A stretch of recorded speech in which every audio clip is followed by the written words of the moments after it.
Hitgalut, chapter 4.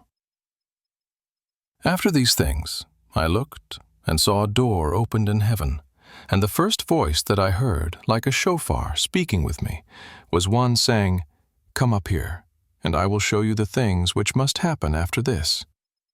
Immediately I was in the Ruach. Behold, there was a throne set in heaven, and one sitting on the throne that looked like a jasper stone and a sardius. There was a rainbow around the throne, like an emerald to look at.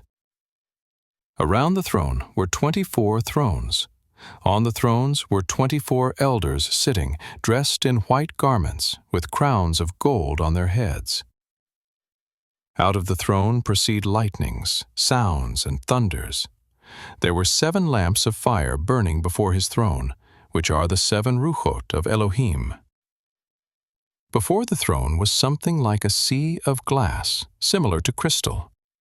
In the midst of the throne and around the throne were 4 living creatures, full of eyes before and behind.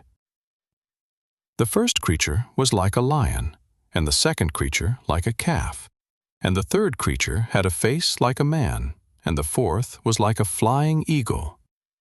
The 4 living creatures, each one of them having 6 wings, are full of eyes around and within.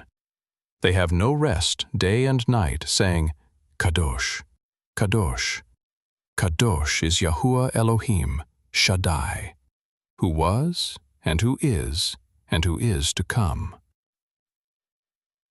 When the living creatures give glory, honor, and thanks to Him who sits on the throne, to Him who lives forever and ever, the 24 elders fall down before Him who sits on the throne, and worship Him who lives forever and ever, and throw their crowns before the throne, saying, "Worthy are you, Yahuwah our Elohim, to receive the glory, the honor, and the power, for you created all things, and because of your desire they existed and were created."